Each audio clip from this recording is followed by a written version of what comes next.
सोचो सुदामा जी ऐसे जो अपने पत्नी तक से नहीं बताया। और आजकल हम हैं कि कोई नेता मिल जाए, उसके साथ एक फोटो हो जाए तो पूरे सोशल मीडिया पे छाए रहेंगे। अगर ये भूल चूक से योगी आदित्यनाथ से केवल मुलाकात नहीं, अगर दूर से दिखा जाए, कैसो बगले आ करके कैसो झूठ मूठ के सेल्फी आ जाए तो तुरंत फेसबुक पे पोस्ट। आज परम सौभाग्य प्राप्त होता हुआ योगी आदित्यनाथ से मुलाकात, आत्मीय मुलाकात, जबकि पता ना है आज योगी आदित्यनाथ जनतो है कि ना जानत है। सांसद मतलब हमारा सिस्टम अब जो है वो छिपाने वाला नहीं है, अब वो तो छपाने वाला है। हर जगह छपा देना है, कोई जान जाए हम कितने हैं कैसे हैं। पर यहाँ सुदामा जी बिल्कुल अपनी पत्नी से नहीं बताए कि कृष्ण हमारा सखा है। आज जो ही सुशीला जी ने कहा है, सुदामा जी ने सब बता दिया। हाँ, वो मेरा परम सखा है। मित्र में अगर कोई हमारा मित्र हुआ तो केवल कृष्ण ही हुआ। अब तो देवी बोल पड़ी, अरे जानते हो वो इस समय द्वारिकाधीश बने हैं। अगर आप उनके पास जाओगे, उनसे मिलोगे तो अच्छा रहेगा। हो सकता है कुछ धन दें, और उन्होंने एक बार जिनको दिया है ना, वो दोबारा किसी के पास हाथ फैलाने की भी जरूरत नहीं। वो तो इतने बड़े राजा हो गए हैं। जो ही ये बात बोली है सुशीला जी, सुदामा जी को लग गया को हो मैं मित्र से अपने पहली बार मिलने जाऊं और मांगने के लिए जाऊं, ये तो हमसे कभी नहीं हो सकता। और सुशीला भी जान गई कि अगर इनको ऐसे भेजेंगे तो ये कभी नहीं जाएंगे। अब सुशीला बात करने लगी,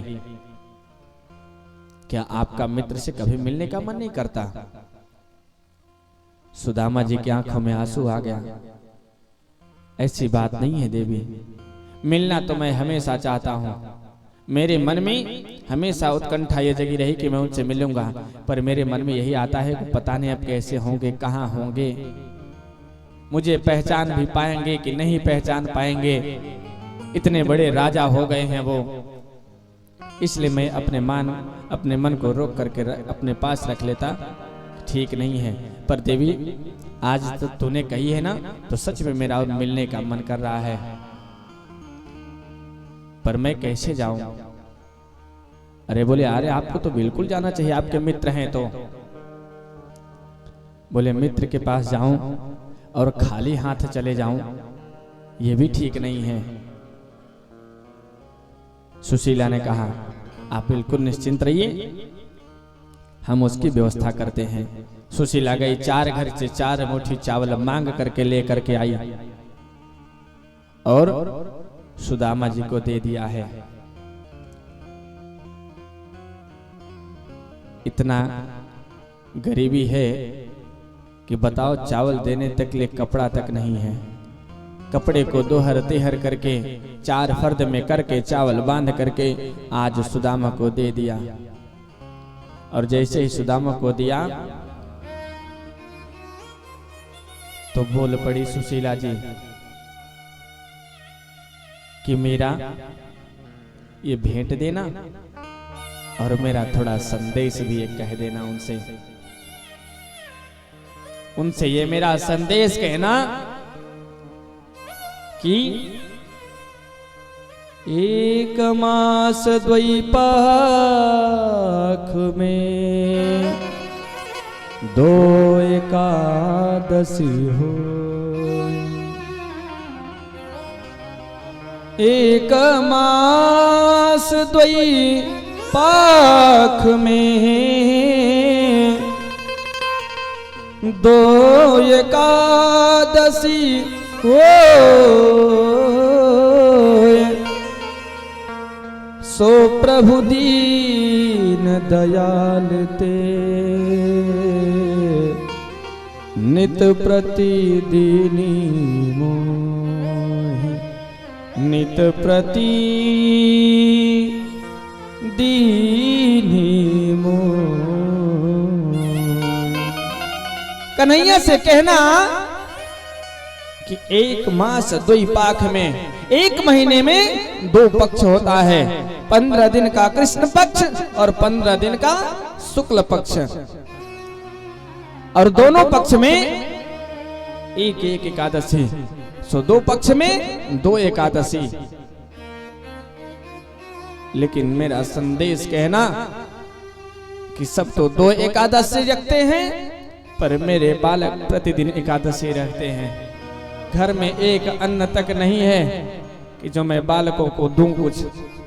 जब कुछ बात आती है, बालक मेरा मांगते हैं कुछ खाने के लिए, तो मैं उनको यही समझाता हूं कि बेटा आज तो एकादशी है।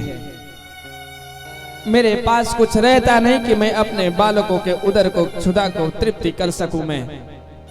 मेरे पास कुछ भी नहीं, कोई अन्न नहीं कि मैं उनको खिला सकूं। सुदामा ने कहा नहीं, मैं कहूंगा, तेरा संदेश है तो मैं जरूर कहूंगा, पर तू इतना भाव विभोर मत हो। मैं हूं ना, मैं तेरा संदेश वहां तक लेकर के जाऊंगा और उनसे कहूंगा तेरा संदेश। और मुझे पूरा विश्वास है मेरा कन्हैया है ना, वो कभी ऐसे नहीं रखेगा। सो आज संदेश लेकर के और चावल का पुठली अपने काख में दबाए, सुदामा जी भगवान से कृष्ण का नाम लेते चल दिए। पैदल पैदल चल रहे हैं, सोच रहे हैं कि कितनी दूर चलना पड़ेगा मुझे, मैं कहां तक पैदल चलूंगा। मैं इतने दूर मुझे चलना है, मुझे सही से रास्ता तक नहीं पता है। दूर नगरी, बड़ी दूर नगरी, दूर नगरी, बड़ी दूर नगरी। कैसे आऊं मैं कन्हाई, कैसे आऊं मैं कन्हाई, तेरी द्वारिका नगरी, बड़ी दूर नगरी। श्याम दूर नगरी, बड़ी दूर नगरी।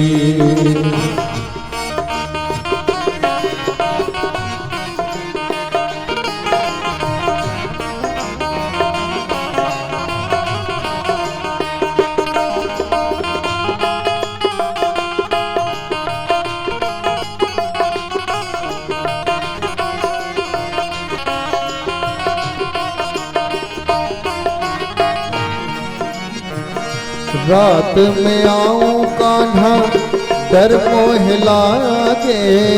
रात में आऊं कान्हा, डर मोह लागे, डर मोह लागे कान्हा, डर मोह लागे, डर मोह लागे कान्हा, डर मोह लागे। रात में आऊं कान्हा, डर मोह लागे।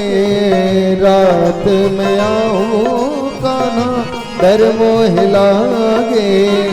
दिन को आऊं तो देखे, दिन को तो आऊं देखे सारी नगरी, बड़ी दूर नगरी। श्याम दूर नगरी, बड़ी दूर नगरी।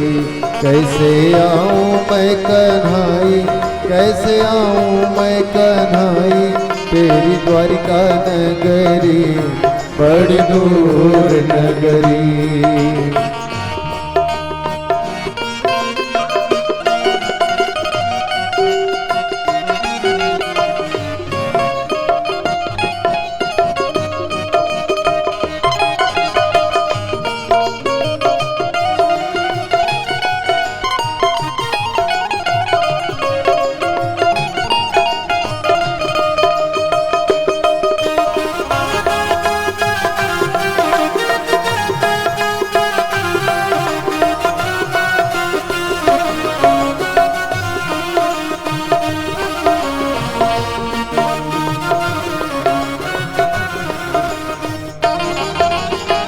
सखी संग आऊं कान्हा, लाज मोह लागे।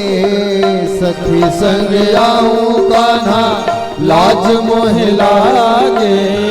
सखी संग आऊं कान्हा लाज मोह लागे सखी संग आऊं कान्हा लाज मोह लागे लाज मोह लागे कान्हा लाज मोह लागे लाज मोह लागे कान्हा लाज मोह लागे सखी संग आऊं कान्हा लाज मोह लागे अकेली आऊं तो भूल अकेली आऊं तो भूल जाऊं डगरी बड़ दूर नगरी श्याम दूर नगरी बड़ दूर नगरी श्याम दूर नगरी बड़ दूर नगरी।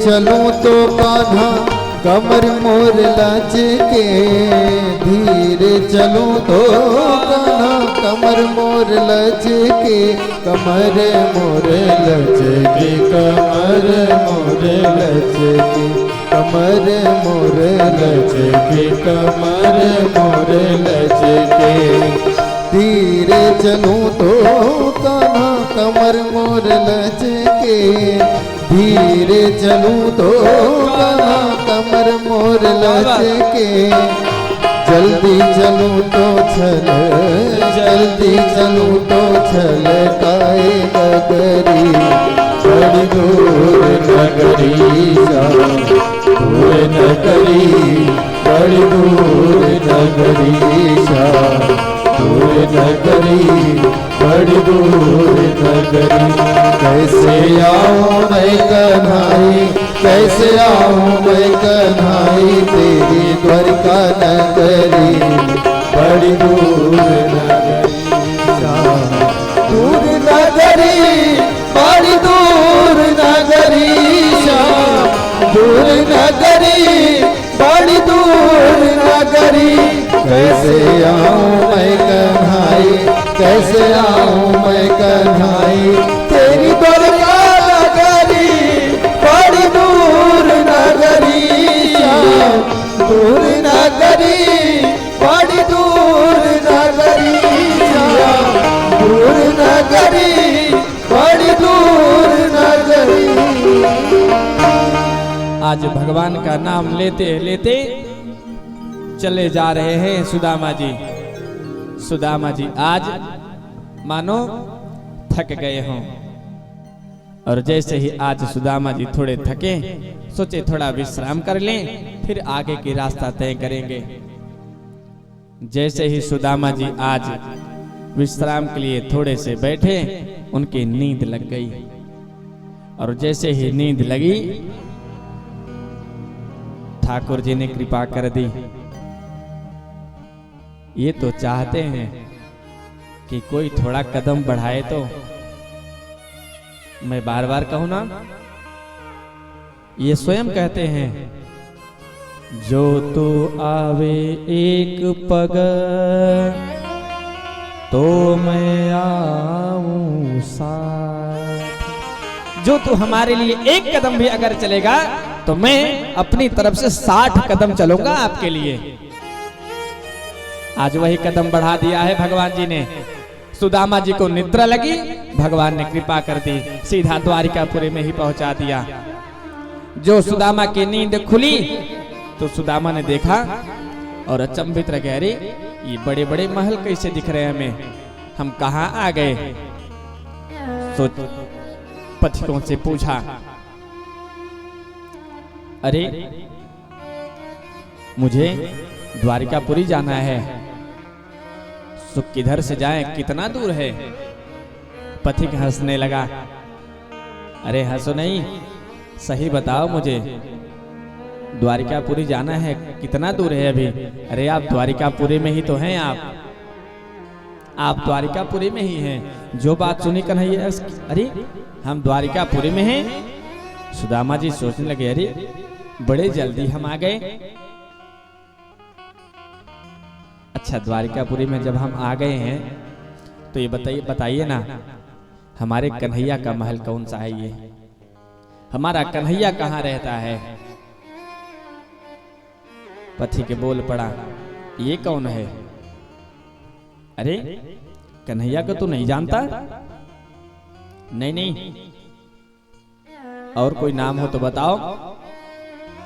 अरे मैं तो केवल इतना ही जानू, हाँ उसका मेरे बचपन का नाम है, वो कृष्ण भी सब उसको कहते हैं। जो ही कृष्ण का नाम लिया है सुदामा जी ने, पथिक उछल पड़ा। अरे आप तो हमारे द्वारिकाधीश का नाम ले रहे हैं, और उनका नाम ऐसे नहीं लिया जाता। जानते हैं उनका नाम कैसे लिया जाता? उनका क्या नाम है? पहले पूरा नाम तो आप जान लेते। अरे मुझे तो केवल इतना ही पता है। अरे नहीं, उनका तो नाम है अनंत श्री शबलंकृत छत्रपति राजमूर्ति चक्रवर्ती धर्म सम्राट सर्व सर्वेश्वर, अरे गोपालन करता विश्ववंद्य अनंत श्री 1008 महाराजाधिराज श्री कृष्णचंद्र जी महाराज।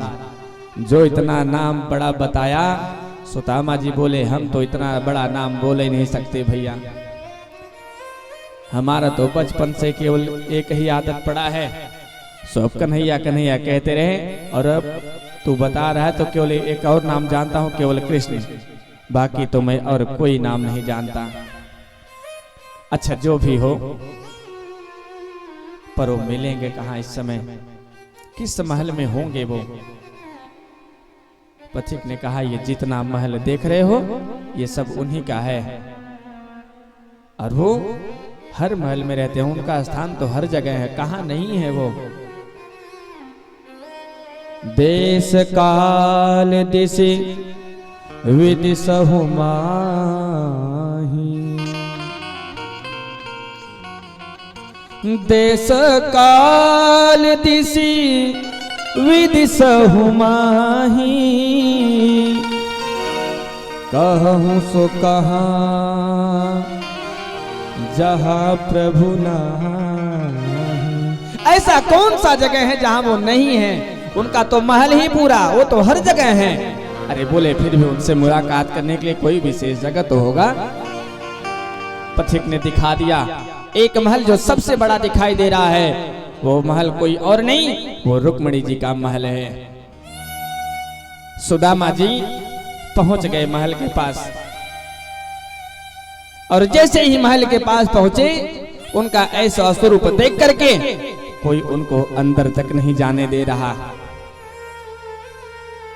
कुछ भक्तों का मत है, संतों का मत है कि सुदामा जी ने किसी से पूछा ही नहीं, वो तो सीधा अंतःपुरी तक चले गए। लेकिन कुछ भक्तों का मत है कि नहीं, उनको ऐसे स्वरूप में जो देखा है द्वारपालों ने, उनको रोक लिया, पूछा कौन है आप? सुदामा जी ने अपना परिचय दिया कि मैं कन्हैया का मित्र हूं, कृष्ण का मित्र हूं, उनसे मिलना चाह रहा मैं, पर कोई अनुमति नहीं प्रदान कर रहा। ऐसे राजा से मिलने के लिए जो धर्म चक्रवर्ती धर्म सम्राट है, उससे मिलने ये जा रहा है, सो उनको सब वापस कर देते। नहीं नहीं, आप नहीं जा सकते। सुदामा जी ने कहा, एक बार मेरा केवल वहां तक बात पहुंचा दीजिए बस, और कुछ नहीं। कोई घनश्याम से कह दो, तुम्हारा यार आया है, तुम्हारा यार आया है। घनश्याम से कह दो, तुम्हारा यार आया है, तुम्हारा यार आया है। घनश्याम से कह दो तुम्हारा यार आया है, तुम्हारा यार आया है।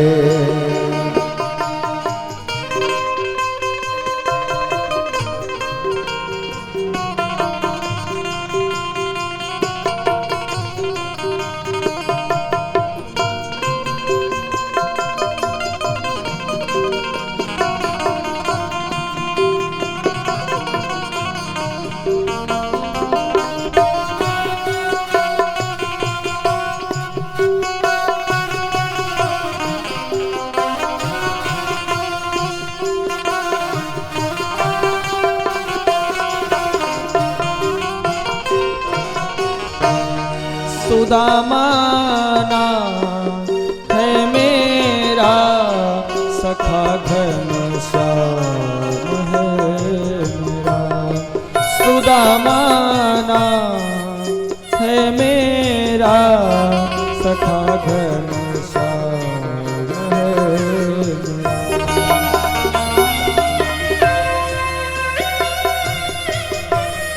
न घबराओ कहो जाकर, दिया है द्वार पर मेरा।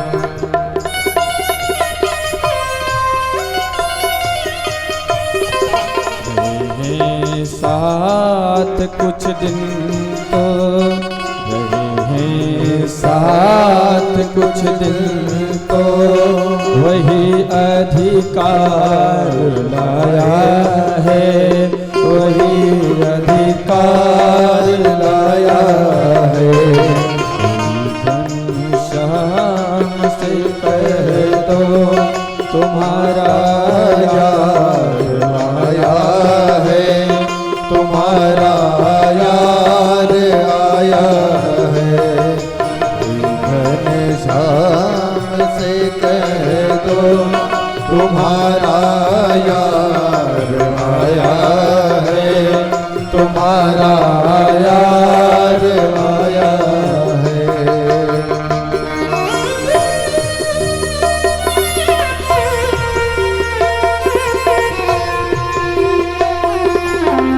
क्या बात है?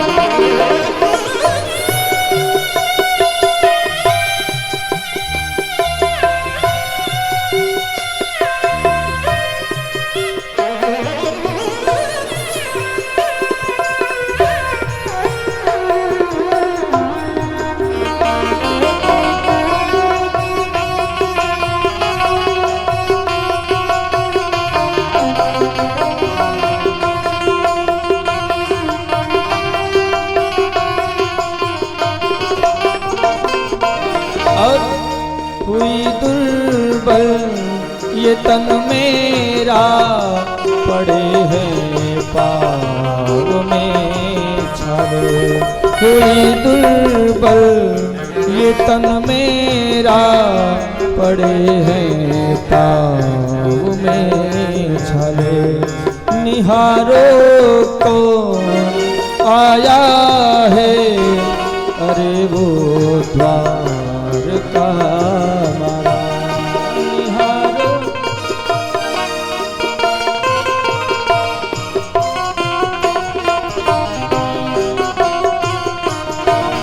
सहारा हाथ का भैया, सहारा हाथ का भैया, छोड़ संसार आया है, तुम्हारा यार आया है।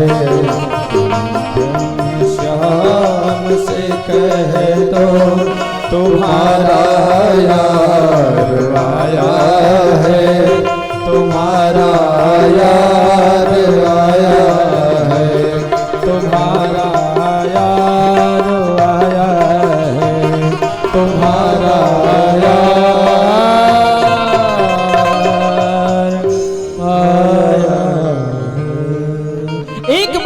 ना उसे संदेश केवल पहुंचा दो, बस मुझे बता दो कि तुम्हारा मित्र आया है। द्वारपाल तो वापस करने पर एक को थोड़ी दया आ गई। वो सोचा कि जा तो रहा है, थोड़ा एक बार कह ही दूं क्या जा रहा है। पहुंच गया। सरकार, आपसे कोई मिलने आया है।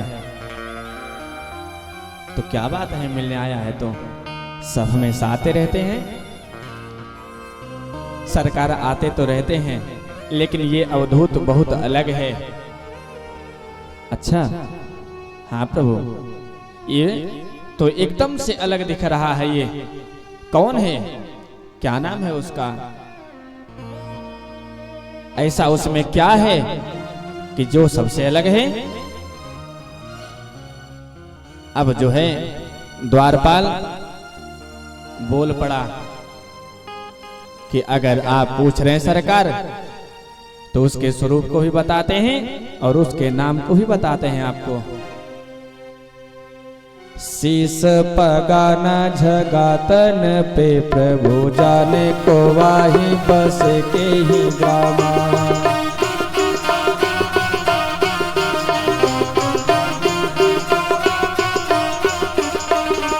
धोती फटी सिलटी डूपटी अरूपाय उपान की नहीं सामा।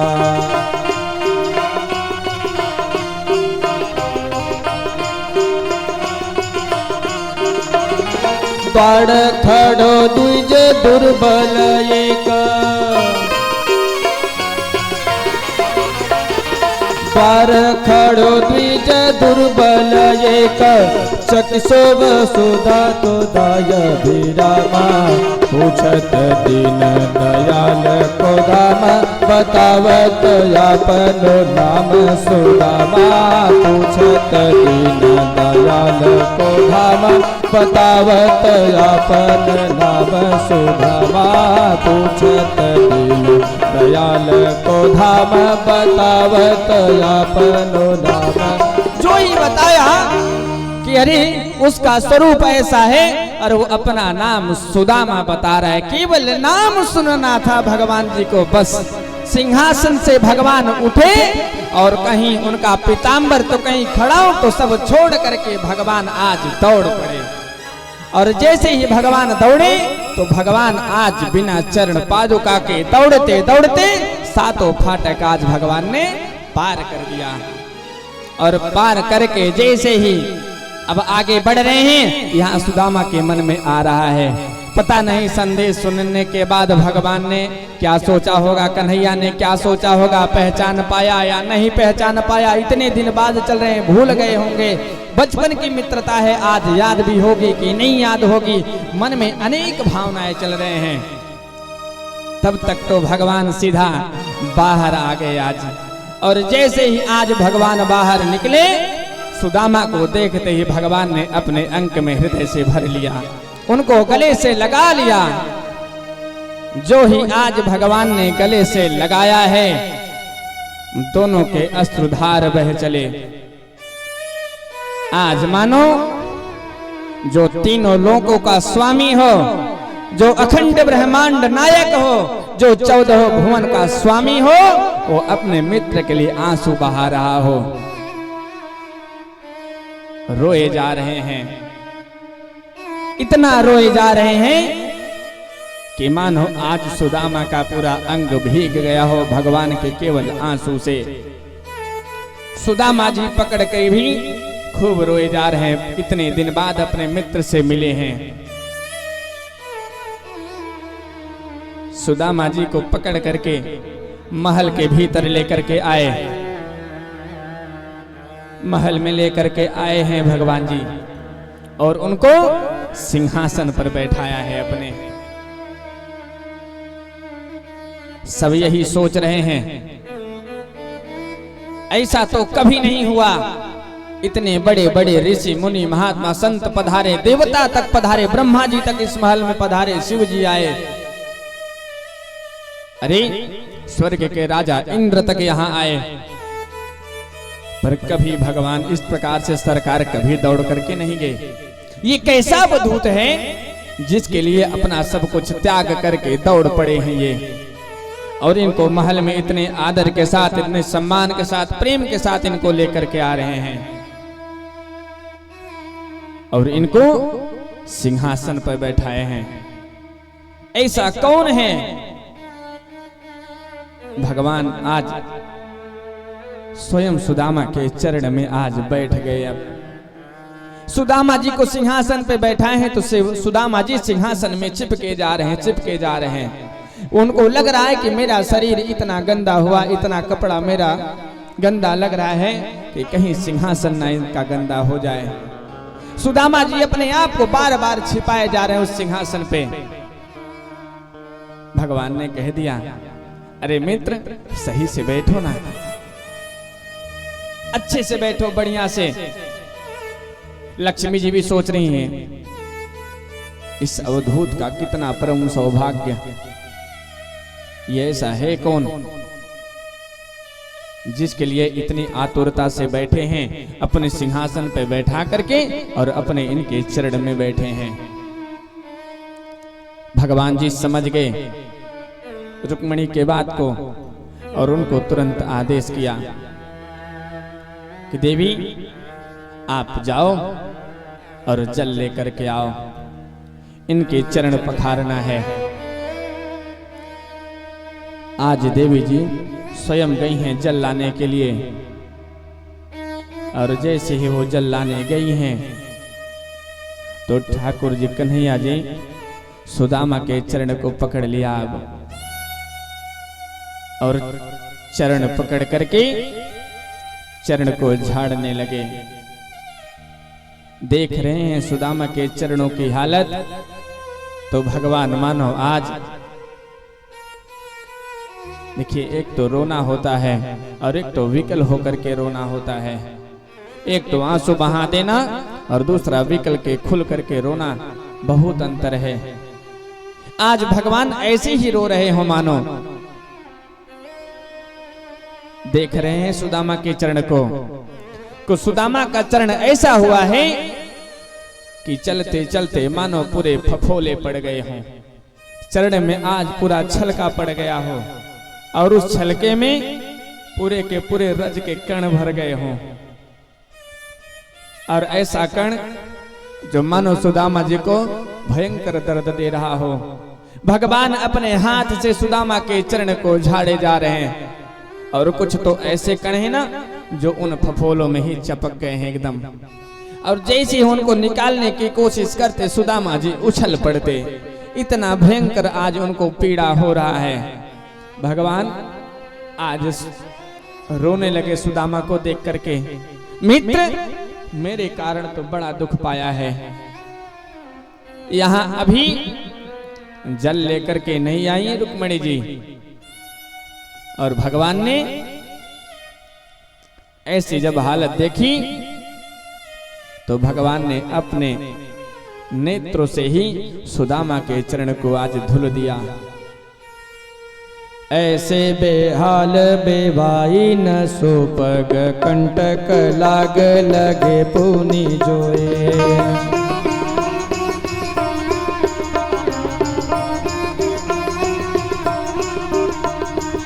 आय महादुख पायो सखा तुम, आय इते न कीते दिन खोए।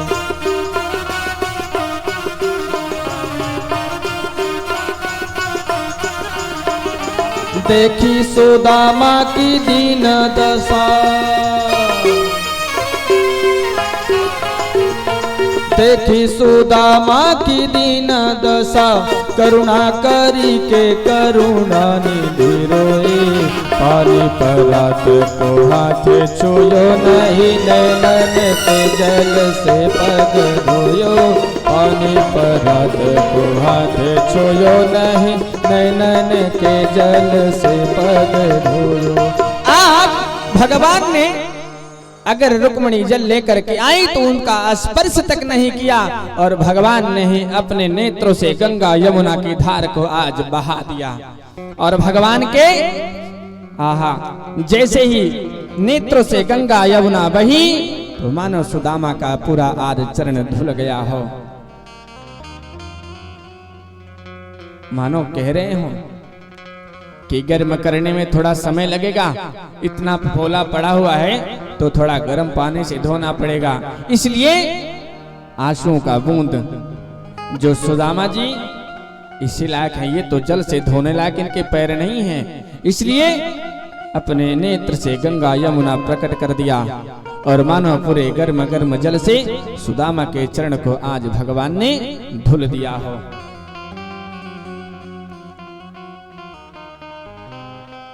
चरण धुला है, भगवान ने अपने पीतांबर से सुदामा के चरण को पोंछा है और चरण पोंछ करके मानो अब सुदामा जी से भगवान अपने मित्रता की बातें करना चाह रहे हो। सो सब हैं, इसलिए सुदामा को अपने साथ लेकर के अंतःपुरी में भगवान चल दिए। मित्र आया है, और अगर बचपन का मित्र मिलता है ना तो अगर समझ लीजिए कि जीवन अगर वृद्धावस्था तक पहुंच गया है, फिर भी अगर बचपन का मित्र मिल जाता है तो मानो पूरी बचपना याद आ जाती है। हम लोग कैसे साथ में रहे, कैसे खेलते थे। माताएं अगर अपना आधा जीवन भी बिता ली हैं अपने ससुराल में, और अगर कभी मायके आ गई और उनकी पुरानी सखी कोई मिल गई जो बचपन से उनके साथ रही, तो सारी बचपना याद आ जाती है। याद है सखी, हम लोग कैसे पढ़ने जाते थे, कितना आनंद आता था, कितना हम लोग साथ रहते थे। जो जो काम भूला रहता है सब याद आ जाता है। एक एक साथ जितना बीता हुआ पल है ना, वो सब याद आता है उस समय। मानो पूरा बचपना ही उस समय आज जो है बचपना का स्वरूप ले लेता है और उसी समय वो प्रकट हो जाता है। मन में सारे उद्गार आ जाते हैं, सब याद आ जाता है। आज वही हुआ है। कन्हैया जैसे अंतःपुरी में लेकर के गए हैं कन्हैया से बात करने के लिए, तो पूरे के पूरे चरित्र आज मन में सब आ गए। कन्हैया बैठाए हैं, ऐसे बिस्तर पे बैठाया है कन्हैया ने, मानो कि दूध के फेन को भी लज्जित कर रहे हों। इतना कोमल जो है सैया है ये। सुदामा जी अपने हाथ पैर बार बार सिकोड़े जा रहे हैं। कन्हैया ने कहा, अरे सुदामा, अच्छे से अपने चरण को फैला करके बढ़िया से ठो ठाठ से, क्या दिक्कत है? अरे मित्र के घर आए हो तो जितना आनंद हो खूब एकदम आनंद से रहो, बढ़िया एकदम। बातें होने लगी। अचानक कन्हैया ने पूछा कि एक बात बता मित्र, तो बहुत दिन बाद मिला, तूने शादी उदी की कि नहीं? अरे तो तुझे और कोई बात नहीं मिली है पूछने को? और कोई बात पूछ। मानो आज सुदामा जी थोड़े शर्मा गए हों। अरे मित्र कोई और बात पूछ। नहीं नहीं मुझे तू बता, क्योंकि तू ऐसे बाबा भरी बातें करता था, बचपन में तू इतना ज्ञानी बनता था, तो पता नहीं तू शादी किया भी कि नहीं किया? सुदामा जी ने कहा, हाँ मित्र मैंने शादी की है। उनका नाम सुशीला है। पर मित्र तेरे से मैं कहूं ना कि जैसा नाम है ना वैसा गुण भी है। यथा नामो तथा गुण। जैसे नाम है सुशीला वैसे उसका गुण भी है। अच्छा अच्छा, तो भाभी जी हमें याद करती हैं कभी? हमारे बारे में बताया कि नहीं कभी? या वो हमको जानती हैं कि नहीं, कभी याद करती हैं कि नहीं हमें? बोले हाँ मित्र, तुझे तो हमेशा याद करती हैं। और मैं तो कहूं ना तो वही भेजी है तेरे पास मिलने के लिए। ओ हो, भाभी भेजी हैं, तब तो खाली हाथ कभी नहीं भेजे होंगे मित्र। कुछ तो जरूर लेकर के भेजी होंगी भाभी, क्योंकि भाभी खाली हाथ भेज ही नहीं सकती। और जो ही ये बात कही तो सुदामा के धड़कन तेज हो गए। हे भगवान, ये मांग करके लाया हुआ चावल अगर इसको दूंगा तो कैसा लगेगा? कुछ लाया है कन्हैया? सुदामा नहीं नहीं नहीं कुछ भी नहीं। अरे सही बोल। अरे नहीं भाई, जब एक बार कह दिए कुछ नहीं लाए हैं तो कुछ नहीं लाए, आप तो परेशान कर देते हैं। बचपन वाला आदत तेरा गया नहीं। बोले हमारा तो लगता चला गया है, पर तेरा आदत नहीं गया मित्र। याद है ना, हम लोग बचपना में साथ रहते थे। एक दिन हम लोग संविधा के लेने के लिए निकले थे। कितना बारिश हुआ था उस रात्रि को। हाँ मित्र, याद आया। तब तो ये भी याद आ गया होगा मित्र कि उस रात्रि कितनी ठंडी लग रही थी। बोले हाँ मित्र, याद आ रहा है। बोले तेरा दांत उस समय कितना कटकटाया था उस रात्रि। सुदामा सोचे सारा पुल यही खोल देगा क्या कन्हैया। अरे तू और बातें कर, नहीं तो तू सबसे यही खोलना चाह रहा है पुल, तो बता देना फिर। क्या बता दो तुझे? मैं जब एक बार कह दिया सो कह दिया। बोले सुदामा मुझे तो वो बात याद है ना, याद आ रही है कि गुरुजी उस समय हम लोगों का कितना ध्यान रखे। हम और तुम थे, इतना बारिश हुआ कि दोनों भटक गए थे एक दूसरे का हाथ पकड़ करके, और भटकते भटकते आश्रम को ही हम भूल गए थे। और सुबह जब गुरुजी हमको देखे हम लोगों को तो बड़ा स्नेह बरसाया है। कितना प्रेम करते थे गुरुजी हम लोगों को ना सुदामा। सुदामा जी बोले हाँ बात तो सही है, गुरुजी सच में हम लोगों को बड़ा प्रेम करते थे। बात तो सब ठीक है, पर अच्छा एक बात बता सुदामा, तू कुछ लेकर के आया है कि नहीं? अब तो सुदामा को लगता कि ये बार बार यही केवल पूछ रहा है कि कुछ लाया है कि नहीं लाया है। तो बोल दिया मैंने ना, एक बार मना कर दिया, मैं कुछ नहीं लाया। भगवान सुदामा जी की भावना को अच्छे से समझ रहे हैं। वो जान रहे हैं कि सुदामा क्यों ऐसा कर रहा है। भगवान मानो अपना स्वभाव बता रहे हैं।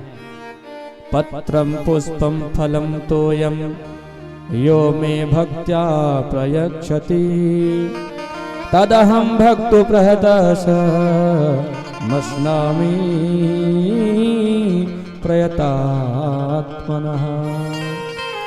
पत्र पुष्प फल जो कोई हो, अगर एक भी पत्र मुझे मिल जाए तो मैं उसमें संतुष्ट हूँ। मुझे 10 पत्र की आवश्यकता नहीं, केवल एक फूल भी अगर मेरे पूजा में अगर मिल जाए तो मैं संतुष्ट हूँ। बहुत ज्यादा पूरा पेड़ ऊपर लाने की आवश्यकता नहीं है, कोई 10 फल लगाने की आवश्यकता नहीं है भोग में, अगर कोई एक मिल जाए तो भी मैं संतुष्ट हूँ।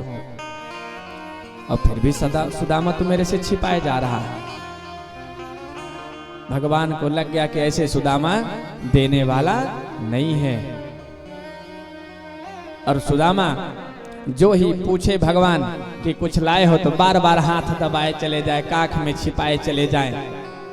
सो कन्हैया बोल पड़े, मित्र जब से तू आया है मैं देख रहा हूं कि तू हाथ दबाए हुए पड़ा है, क्या बात है? तू हाथ से अच्छे से फैला करके सो नहीं रहा कि अच्छे से हाथ फैला करके सो जाऊं आधे घंटे 1 घंटे। सुदामा बोल पड़े, इतना दूर चल के आया हूं ना कन्हैया, तो थोड़ा हाथ में दर्द है इसलिए ऐसा हो रहा है। बताओ भला, इतने दूर से और मुझे बताया भी नहीं, लाओ मेरे से अच्छा कौन मालिश करेगा? मैं अभी तेरा दर्द 2 मिनट में दूर कर दूंगा। और सच में भगवान तो जिसका स्पर्श कर ले तो उसका सारा दुख दर्द दूर हो जाता है। भगवान ने सुग्रीव के ऊपर केवल हाथ अपना फेरा था बस।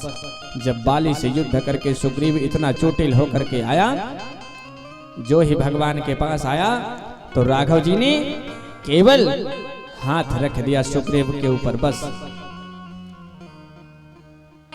कर पर सा सुग्रीव शरीरा, कर पर सा सुग्रीव शरीरा, कर पर सा सुग्रीव शरीरा, कर पर सा सुग्रीव शरीरा, कर पर सा सुग्रीव शरीरा। तन भाकुलिस गई सब पीरा, तन भाकुलिस गई सब पीरा, तन भाकुलिस गई सब पीरा। केवल जैसे ही भगवान जी ने सुग्रीव का स्पर्श किया है शरीर का अपने हाथ से, तो तन भाकुलिस गई सब पीरा, उनका शरीर वज्र का हो गया, पूरा जितना दुख दर्द था सब दूर हो गया। आज वही मानो भगवान जी कह रहे हो, सुदामा जी निश्चिंत रहो, मेरे से अच्छा कोई मालिश करना नहीं जानता, और मैं ऐसी मालिश करूंगा कि आप एकदम चकाचक हो जाएंगे। जो ही सुदामा जी के हाथ पकड़े भगवान जी, अब तो सुदामा जी छटपटाए कि हे भगवान अब क्या होने वाला है। भगवान ने एक ही झटके में जैसे हाथ फैलाया तो पोटली हाथ से गिर गई, और जैसे ही पोटली भगवान ने उठाई तो बिना देर किए पोटली खोला है, और पोटली खोलते ही भगवान एक मुट्ठी अपने मुख में चावल को आज डाल दिया है, और जैसे ही भगवान दूसरी मुट्ठी लेकर के मुख में डालने चले तो भगवती रुक्मिणी ने हाथ पकड़ लिया। मानो वो कह रही हूं कि भगवान सब कुछ दे करके स्वयं सुदामा बनना चाह रहे हैं क्या,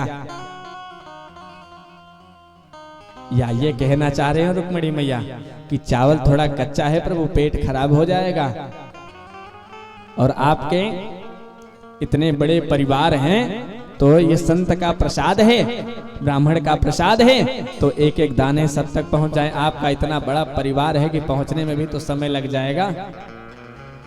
इसलिए रुक्मिणी मैया ने हाथ पकड़ लिया आज, बोले जाओ सबको वितरित कर दो। रुक्मिणी मैया गई हैं, सबको प्रसाद वितरित की है। यहां जो ही आज भगवान ने पाया है, अब जो है कन्हैया बोल पड़े, मैं जान रहा था कि भाभी तुझे खाली हाथ भेजेंगे ही नहीं, तू ही झूठ बोल रहा था। अच्छा एक बात बता, भाभी ने कुछ कहा भी है? जो ही बात अब पूछी है कन्हैया ने, तुरंत सुदामा को याद आ गई कि सुशीला ने हमसे कुछ संदेश भी भेजा है। हाँ मित्र, एक संदेश है जो सुशीला ने तेरे लिए ही कहलवाया है। क्या संदेश है? अब संदेश बता रहे हैं सुदामा जी, कह रहे हैं कि सुशीला का संदेश है, एक मास द्वैपाख में दो एकादशी होय, सो प्रभु दीन दयाल ते नित प्रतिदिनी जो ही संदेश आज कहा, मानो आज ठाकुर जी के हमारे नेत्र सजल हो गए, और तुरंत उसी में उत्तर भी भगवान ने अपना दे दिया। मानो आज ये भगवान जो उत्तर दे रहे हो वो सीधा सुशीला के पास पहुंच रहा हो। भगवान ने भी उसी में जवाब दिया, होनी थी सो ही गयो, अब नहीं ऐसी हो, होनी थी सो होई गयो, अब नहीं ऐसी हो, भाभी तेरे भवन में नित्य द्वादशी हो, नित्य द्वादशी हो। भगवान ने अपना आशीर्वाद दे दिया, मानो संदेश कह दिया हो कि जो होना था वो सब हो चुका है, अब ऐसा दोबारा कभी नहीं होगा। और एकादशी छोड़ दो, अब तो नित्य प्रति केवल द्वादशी का पारण ही होगा। भगवान ने भी अपना संदेश मानो आज भेज दिया हो, संदेश दे दिया है। यहां सुदामा जी कुछ दिन तक साथ में रहे हैं। बातचीत चल रहा है। देखिए भगवान जी ने दान दिया है, पर सुदामा को पता तक नहीं चला है कि भगवान ने दान दे दिया है। जब रहीमन जी दान करते थे ना, तो अपने आंख बंद कर लेते, अपने सर को झुका लेते, और एक हम हैं कि थोड़े से दान नहीं देते कि लगते हैं छपाने। हमने ऐसे व्यक्ति का मदद किया। जब आपको छपाना ही है, बताना ही है, तो आपका न देना ही ठीक है। किसी के सम्मान के साथ खिलवाड़ न करो। थोड़ा सा कुछ दान दिए नहीं कि सोशल मीडिया पे छाए भये हैं, हमने इतना दान किया। जो उसका बेचारे का मान सम्मान थोड़ा बचा हुआ भी है, वो भी सब देख करके सब धराशायी हो जा रहा है, सब मिट्टी में मिल जा रहा है। रहीमन जी दान करते तो एक हाथ से दान करते, दूसरे को पता तक न चलता, अपने नजर झुका लेते। सब ये बोलते कि दान करते समय आप अपनी नजर क्यों झुका लेते हैं? तो क्या बोलते रहीमन जी पता है?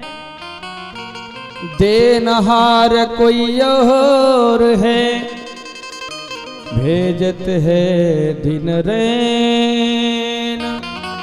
लोग भरम हम पर करे, याते नीचे नैन, याते नीचे नैन। देनहार तो कोई और है, हम तो केवल माध्यम हैं, और लोग हम पे भरम करते हैं। इसलिए मैदान किया, मैदान किया। लोग भरम हम पे करे, याते नीचे नैन।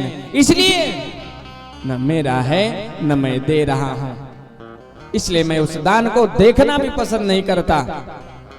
इसलिए मैं अपने आंख को नीचे कर लेता, अपने सर को झुका लेता हूं मैं।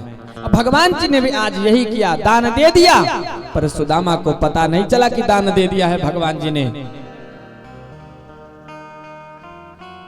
यहां सुदामा जी बहुत दिन तक साथ में भगवान जी के रहे हैं। आज मानो सुदामा जी अब भगवान से कह रहे हो कि मेरे से तो पूछ लिया मित्र कि मैं शादी किया कि नहीं, पर तू शादी किया कि नहीं? भगवान बोले जब पूछ रहे हो तो बताएं क्या? अब आप महल में पधारे ही हैं तो सबसे मिलवा ही दे रहे हैं। सो तुरंत रुक्मिणी को आदेश दिया, रुक्मिणी सबसे बोलो कि सब लोग आवें और हमारे मित्र से आशीर्वाद ले लें। जो ही आज रुक्मिणी गई, सबको सूचित करी, तो सबसे पहले रुक्मिणी मैया ने प्रणाम किया है, शरणवाया है। और जैसे ही प्रणाम किया तो तुरंत सुदामा जी बोल पड़े, सौभाग्यवती भव, पुत्रवती भव, पति प्रिया भव। उसके पीछे जाम्बवती जी, उनको भी आशीर्वाद दिया, सौभाग्यवती भव, पुत्रवती भव, पति प्रिया भव। उसके पीछे सत्यभामा, उनको भी सौभाग्यवती भव, पुत्रवती भव, पति प्रिया भव आशीर्वाद दिए। अरे कन्हैया कितने हैं? बोले अभी तो सब आ रहे, केवल आप आशीर्वाद दीजिए, पूछिए मत। अभी संख्या जितने भी हैं सब आपके सामने आ रहे हैं, केवल आप आशीर्वाद दीजिए। बोले कन्हैया हम एक करके नहीं बताया तो मुझे इतना उलाहना दे रहा है, तू कितने किया है? 2-3 तो हो चुके हैं। बोले अभी आप केवल आशीर्वाद दीजिए मित्र, बात करने का समय अब बिल्कुल खत्म हो चुका है, अब तो आशीर्वाद का समय चल रहा है।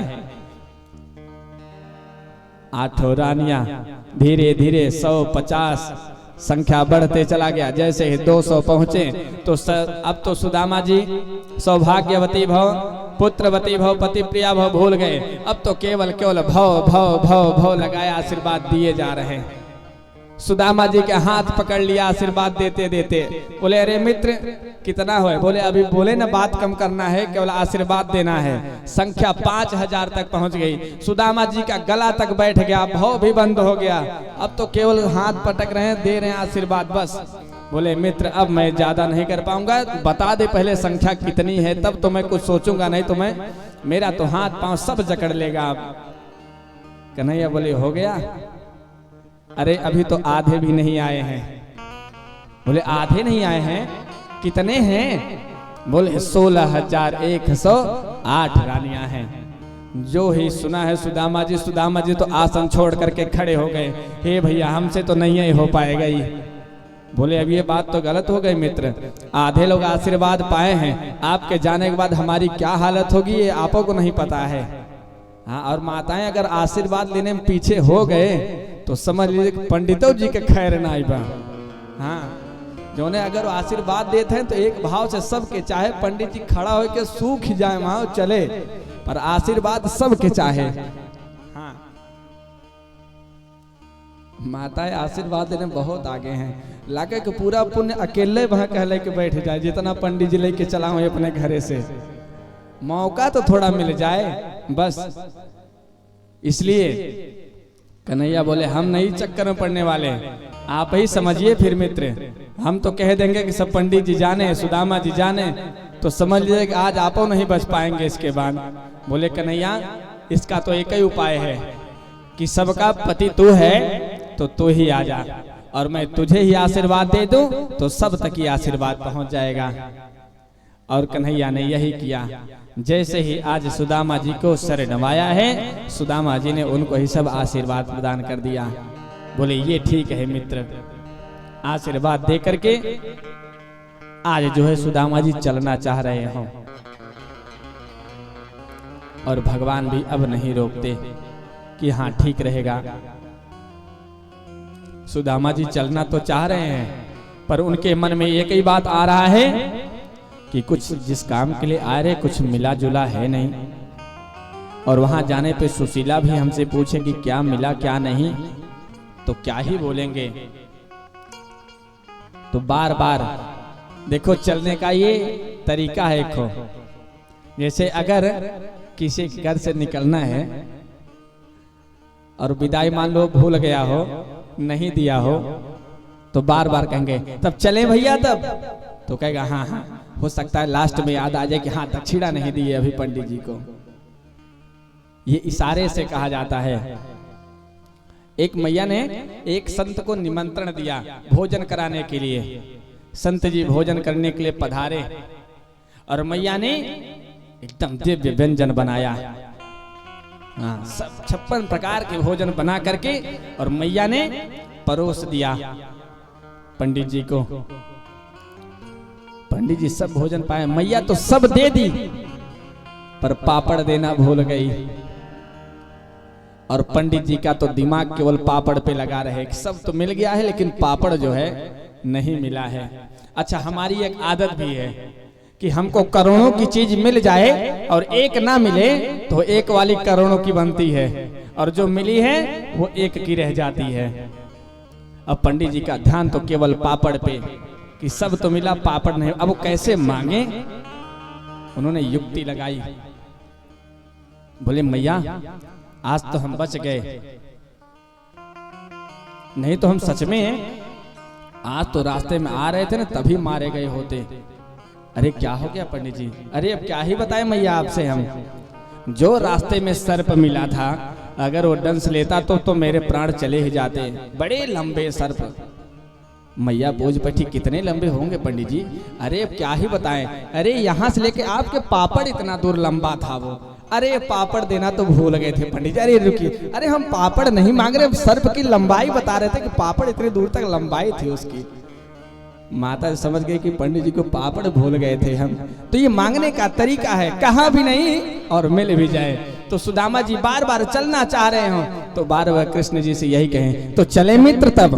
तो बोले हाँ मित्र अब तो चलना चाहिए। ठीक है मित्र तब चलते हैं। ठीक है तब जय जय सिया राम। फिर रुक जावे, फिर हाल चाल करें। उनको लगे कि जाऊंगा तो मैं सुशीला हमसे पूछेगी क्या मिला क्या नहीं। इसलिए बार बार अंत में वो अब चलना चाह रहे हों। यहां भगवान जी ने उनको विदा किया है।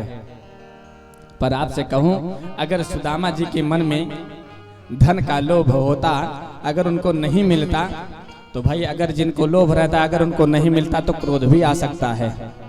पर यहाँ सुदामा जी को कोई क्रोध नहीं, कोई भाव नहीं। जैसे हर्ष विषाद में समान रस में रहते हुए वो चल दिए। उनको लगा कि हो अच्छा किया मुझे नहीं दिया, हो सकता है मुझे ज्यादा दे देता तो मैं उसको हजम भी ना कर पाता।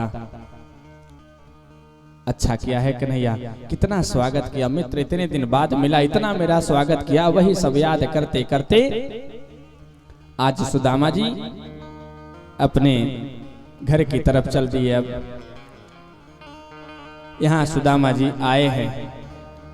जो सुदामा जी का जो झोपड़ी सब टूटा फूटा पड़ा रहता था, आज वहां सब महल बन करके तैयार है सब। जो ही आज सुदामा जी ने महल को देखा, वो सोचने लगे कि अरे हमारा घर कहाँ था, यहाँ तो हमारा झोपड़ी था, यहाँ तो सब महल बन गया है, हमारे सब कहाँ चले गए। बड़े चिंतित हो रहे हैं। मैं एक गऊ को भी रखा था, गऊ भी नहीं दिख रही है, मेरी मड़ई भी नहीं दिख रही है, और तो जाए जाए सब चले जाए कोई बात नहीं, पर मेरी पत्नी सुशीला कहाँ चली गई, वो भी नहीं दिखाई दे रही है मुझे।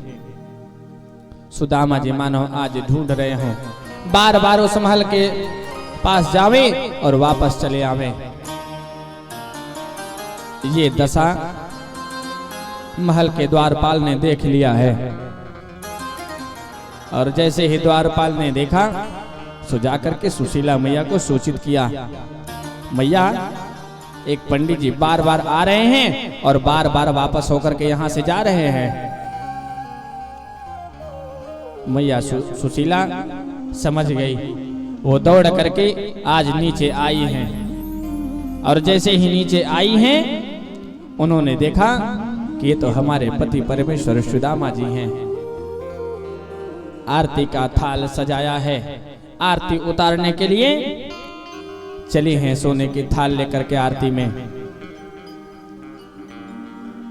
आने लगी, सभी दूतगण उनके साथ में हैं। सुदामा जी के पास जैसे ही पहुंची हैं, तो सुदामा जी को लगा कि कोई देवी आ रही है, तो थोड़ा सा बगल हो जाए हम। जैसे ही सुदामा जी बगल होते हैं, तो सारी देवियां आकर के उनके पास से खड़े हो गई और सुशीला जी उनकी आरती करने लगती हैं। जैसे ही आज आरती करी हैं, उनको लग रहा है ये कौन है जो हमारी आरती उतार रही हैं। तब सुशीला जी ने सारे परिचय में बताया है कि प्रभु ये आपके वहां जाने के बाद ही तो सब हुआ है। आप वहां गए हैं और यहाँ जो है विश्वकर्मा भगवान की कृपा बरस गई और सबका महल बन करके यहाँ तैयार हो गया। जिस प्रकार से भगवान की द्वारिकापुरी है ना, उसी प्रकार से भगवान ने सुदामापुरी का निर्माण कर दिया है और पूरा महल खजानों से भर गया है। आज सुदामा जी समझ गए कि जिस प्रकार से घनश्याम रात्रि में वर्षा करता है और किसी को पता नहीं चलता कि कितनी वर्षा हो गई, तो उसी प्रकार से मेरे कन्हैया भी का नाम घनश्याम ही है। ये वर्षा भी कर दिया और पता भी ना चला, दे भी दिया लेकिन पता भी नहीं चला। भगवान ने सुदामा कृपा बरसाई है और भगवान ने ऐसे ही दीन बंधुता सार्थक की है।